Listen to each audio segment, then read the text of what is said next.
If one missed call marked the start of second wave J-horror, and Sadako 3D was the third wave, then we might be entering what is our fourth era of J-horror sooner than you'd think.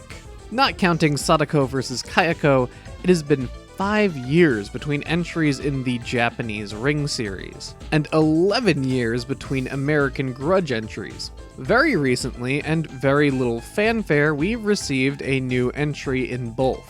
Could these reboots revitalize interest in the genre, or are they quick cash-ins based on name recognition? And perhaps more importantly, which one did the reboot better? All this and more as we dive in and dissect Sadako and Kayako's reboot rematch.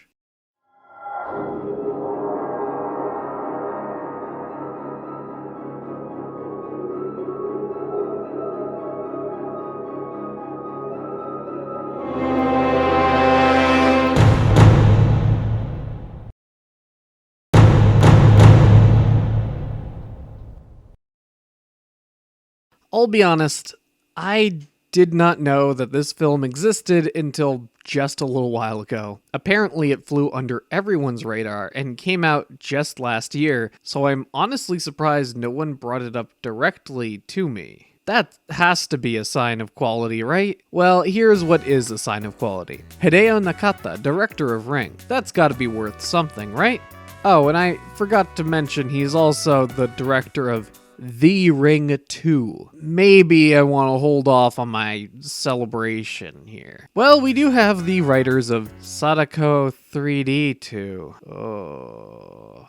Speaking of which, Sadako is not the 2D version of Sadako 3D, and it is also not Sadako 3D 3, as it is sort of ignoring that continuity. Sort of. Sadako is the 7th Japanese Ring movie, this time an alleged adaptation of Suzuki's novel Tide. So, while it's technically within the Ring continuity, it does end up feeling more like a reboot more than anything else. But we'll get into that a little more in a little bit. Instead, let's see what Sadako is about.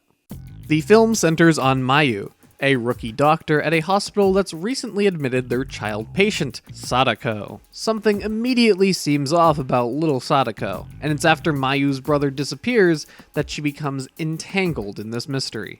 おそらく学校に通ったこともない。あの子の名前すら知る者はいない。 While that sounds good on paper, there's actually several problems here, but first I would like to talk about the good parts of Sadako. The film starts out with a new-ish direction and premise that I actually really like. Because Suzuki's novel was a medical horror mystery, the shift to a hospital setting with a doctor protagonist seems like a good choice. The child Sadako isn't exactly anything new. Weirdly enough, having a kid in danger of becoming a reincarnated Sadako is a plot point reserved only for Ring movies with a 2 after it, but the difference here is that Sadako takes a much more Omen-like approach. Little Sadako actually does outwardly evil things and uses her creepy psychic powers against people. There's a couple scenes that lead us to believe that she's not fully in control of this, but at the very least is more openly hostile than the kids that we've seen before.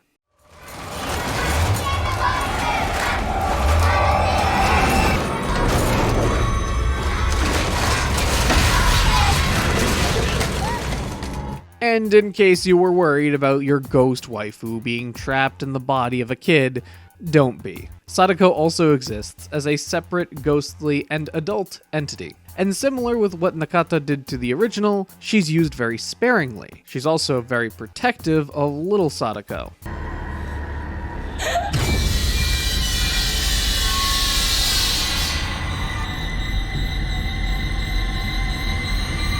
Which is a neat concept that, unfortunately, isn't fully fleshed out more. Finally, there is this sort of modernization to the Ring myth that I think works better here than it ever did in Sadako 3D. And to talk about that, we have to bring up Mayu's brother, Kazuma.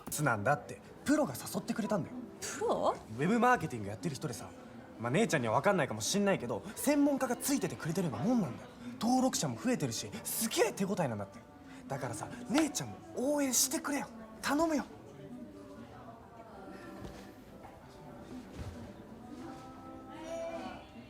Kazuma gives the franchise the one element it was always missing: YouTube celebrities. That's right, being a YouTuber, Kazuma puts zero effort into his videos, laments that his channel isn't growing fast enough, and then he tries hopping on new trends in order to catch a wave of popularity. So you know, every YouTuber ever. Around halfway, he disappears, leaving behind only a YouTube video. It quickly spreads, creating an urban legend about his disappearance, with the video itself becoming a cursed video. But again, this isn't Sadako 3D. Watching Kazuma's video does not give someone the curse, and it isn't even like he watched the cursed tape. In fact, the cursed tape isn't in this movie at all. However, it's been replaced with this modernized take, a creepy YouTube video that seems innocuous at first glance, but has terrifying specters hidden within each frame. With the amount of cursed videos and images that exist in the real world, and with Ring already being based on a curse that is in the shroud of urban legend, this feels like an update to the rumors that birthed the 7-day curse. And as someone that uploads YouTube videos, there's also a lot of stuff that's painfully relatable. This is probably one of the more accurate representations of a YouTuber in a film, and that's pretty sad.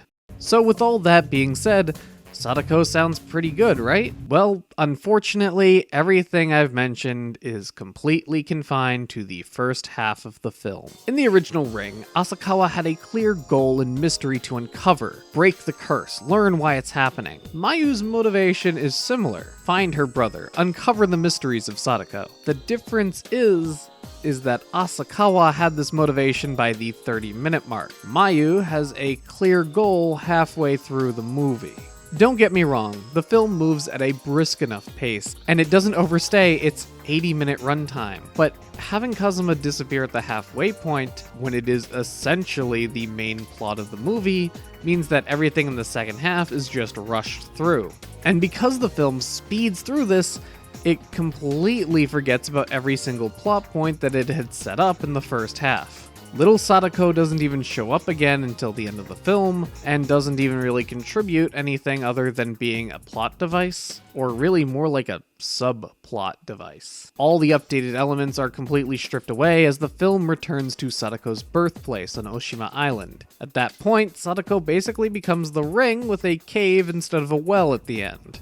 And because of this, the mystery and investigation element is pretty lackluster. I feel like at this point, I can't expect a good mystery out of a J-horror film. It's my own fault for wanting more. The problem here is that everything was a mystery the first time, and now we're seeing different characters learn pretty much the same things and go through it more quickly. If you've never seen a Ring movie before, maybe this is more interesting. But if you're a fan of the series, then you already know this stuff. There's a couple new bits, but we learn nothing new about Sadako, and that's because after 6 films, we already know everything there is to know. This is pretty disappointing to me, because up until that point, it seemed like it was moving in a new and interesting direction. There was some novelty in seeing Nakata return to familiar locations from Ring, but ultimately it just felt like a retread of what had been done before and what had been done better. It's similar to, of all things, The Force Awakens. Both take elements from all the films that came before it, mesh them together into one plot, but end up having nothing new to offer as an experience. And as much as I like Mayu, she's no replacement for Asakawa. And whoever this guy was no replacement for Ryuji. He was so irrelevant to the plot that I didn't even mention him until now. With that said, it might seem like the Grudge is being set up for an easy win, but I wouldn't be so sure about that just yet.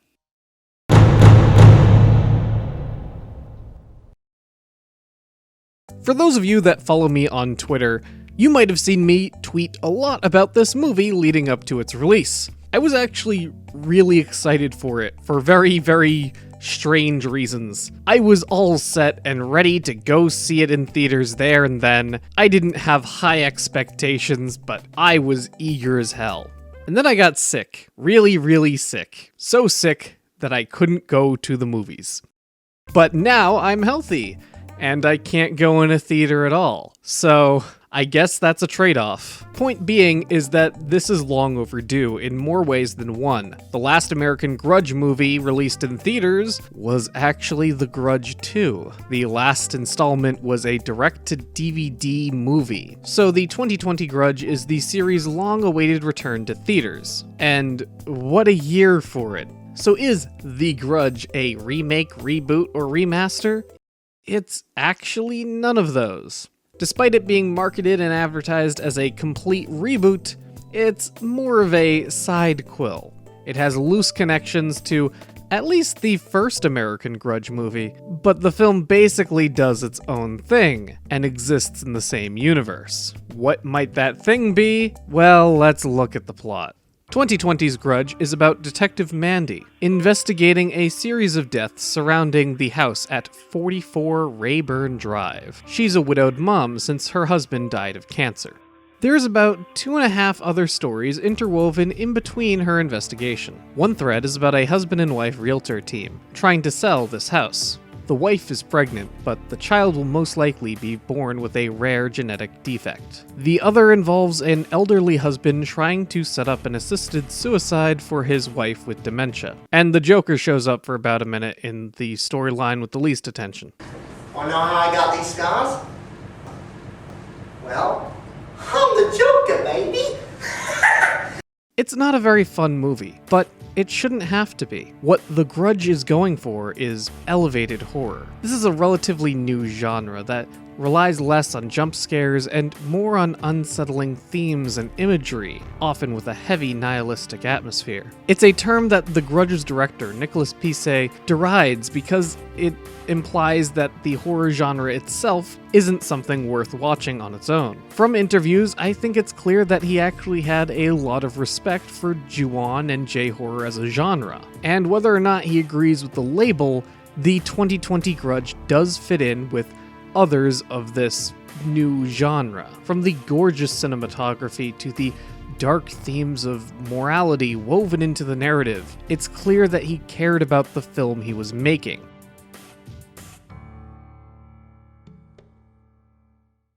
You know who didn't care about this film? Sony. The 2020 Grudge was released in January, and that should tell you everything you need to know about this film.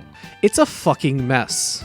It seems like it's biting off more than it can chew without actually managing to tear off a piece of meat at all. It's a slow burn movie, but it's a slow burn to predictable scares and a mind-numbingly boring plot that doesn't go anywhere. I have 3 chief complaints about this movie. 1, it is boring. 2, it is boring. And 3, it is boring. Allow me to introduce you to Danny, aka Nada Films. Danny was lucky enough to see this movie when it came out in theaters. So because he was there at ground zero of this abomination, I asked him to record his initial impressions of the movie. If a horror movie is bad, you can at least find some entertainment value on that, but this movie is just so boring. It is boring from start to finish. It feels so much longer than its runtime that it's not even funny. Every jump scare comes with about 5 minutes of build-up, where you're thinking, okay, I know where the scare is coming from, so that when it happens, you can say, oh yeah, I knew that that's where it was gonna come from. It tries to elevate itself through themes of loss, anxiety, and grief, but it doesn't do anything with those themes. John Cho's storyline is the most disconnected, which is not a problem. The series is famous for its disconnected vignettes. But usually those either, 1, add to the overall mystery, or 2, build up to a final scare. This story builds up, and then nothing happens. We don't learn anything new, and it doesn't add to a meta plot that really isn't that interesting to begin with, so it just ends up feeling like filler. The same could be said for the elderly couple's storyline, which seems to be at odds with itself. It's trying to tell a touching and very dark story about assisted suicide, and it ends with one of the campiest moments in the entire movie. And that really goes for the movie as a whole, because while it builds itself up to be character-driven, the characters ultimately devolve into horror cliches once people start to actually be haunted. It is kind of interesting in the fact that it feels like it's trying to emulate recent horror trends, especially stuff like Hereditary and the elevated horror label, which I'm just gonna say right now is a stupidly pretentious name. But it's just very clear that someone further up the chain of command doesn't understand what makes those scary. I mean, this is pure speculation on my part, but I honestly believe that this movie was made because Sony wanted to replicate the success of the Conjuring universe. Nicholas Pieces has made at least one really well-received horror movie, and an adaptation of Ryu Murakami's book, Piercing. He talks in interviews about J-horror. I don't think that he didn't know what he was getting into. In fact, the way that the film is structured, it does feel like a Grudge movie. And while this had the chance to be a fresh and new take in the style of more cerebral and current horror films, it got stuck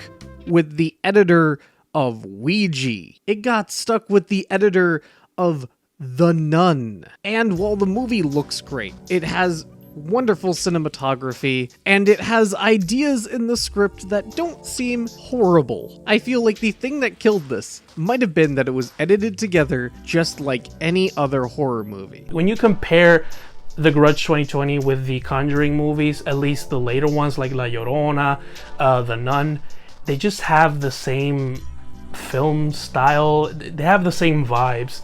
They're both boring.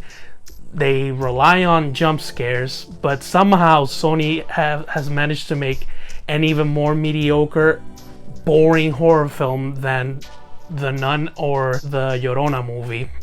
And that's a shame. This is probably the closest we'll ever get to something like a A24 Pictures Grudge movie, and that's for better or worse.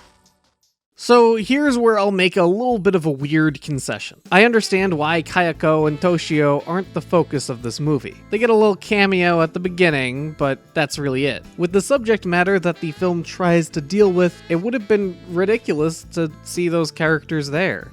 It would have been like seeing a movie seriously bring up abortion only to have Freddy Krueger show up. Oh wait. But it replaces them with these zombie ghosts and a little girl that's just as cheesy, if not more so. My point is, you had two options. A serious, elevated horror that focuses on the thematic elements of mortality, of relationships, as each plot thread does focus on a husband and wife couple in very different ways. Or you could have a campy, over-the-top bloodbath in a haunted house. The problem is that The Grudge attempts to do both when they are in fact in direct conflict with each other. I was actually surprised when I started this movie and really dug the visuals and atmosphere. But as the movie went along, it became clear that the atmosphere was less a build-up and more a waiting game. It would wait until the next scary scene.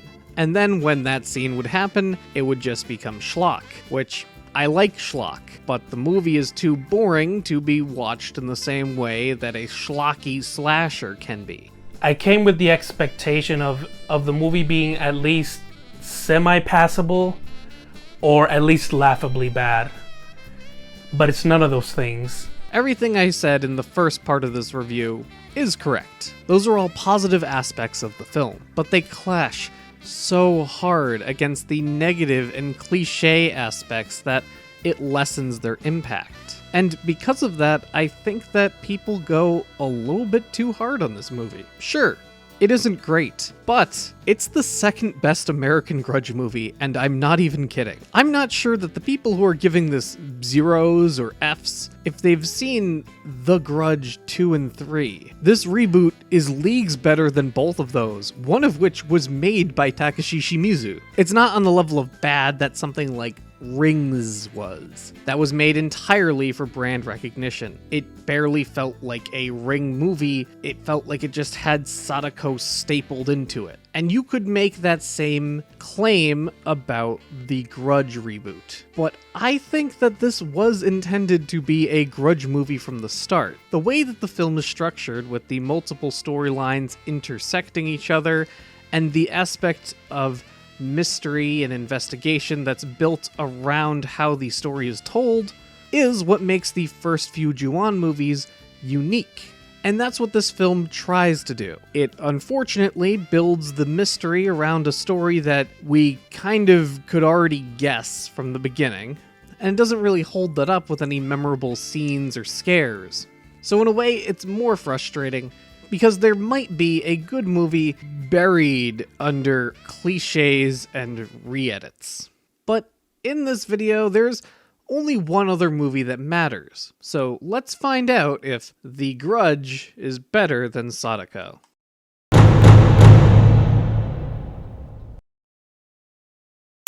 In this corner, we have the reboot of a beloved horror movie that flopped horribly, and the challenger, a reboot of a beloved horror movie that flopped horribly. Well, shit. This is actually a lot closer than I thought it would be, because both of these films have very similar backgrounds. So I guess the question is, which one was closer to hitting the mark? Both films attempt to modernize in very different ways. Sadako updated the technology, and attempted to bring the myth around its titular ghost into the internet age. The Grudge took a very different approach, setting this movie in the early 2000s, and made it more in line with the direction and style of current American horror movies. The real struggle is that both end up failing at what they set out to do. Both fail on a narrative level, but succeed with their visuals. If you're familiar with Nakata's direction, you can tell that visually this is on par with some of his best. He's not slacking here. And Nicholas Pieces also delivers some creepy lighting and excellent shot composition. However, if we're talking on a technical level, there's one thing that does break this tie, and unfortunately for The Grudge, it's in editing. Sadako doesn't go for cheap jump scares. It's just not Nakata's style. The Grudge is unfortunately built on top of them and made up entirely of them. Now, don't get me wrong, it's not just jump scares that are the problem. Any scary moment in The Grudge is riddled with cliches and groan-worthy moments. It's where the film falls apart, really. It also doesn't really stick with you. It was so hard to edit the entire Grudge portion of this review because I just kept forgetting what happened in the movie. You just sit there, and then everything happens, and immediately you forget about it. That was my experience watching it.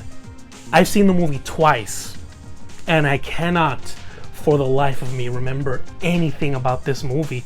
Comparatively, I knew exactly where the story beats in Sadako were, even weeks after I had watched that movie. And also, to be fair to Sadako, it isn't built on scares the same way that The Grudge is. Much like The First Ring, its horror almost feels incidental to the actual story. So I guess that means that, just barely, Sadako edges out a win over The Grudge. Does that mean it's good and you should go watch it?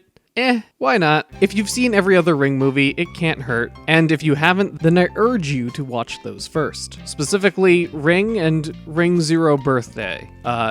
Then maybe check out the first Sadako 3D movie if you want a fun laugh. And then Sadako. I don't know why Ring 2 isn't in this list. It's not terrible, but I don't remember a whole lot about it.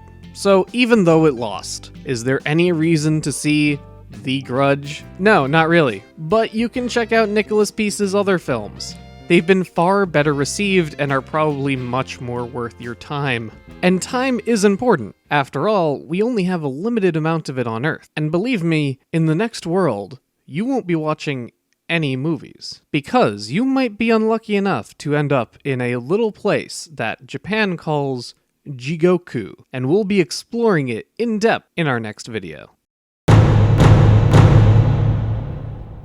If you want more movie content, you can subscribe to my channel, Nada Films. Now, back to you, Japanophile.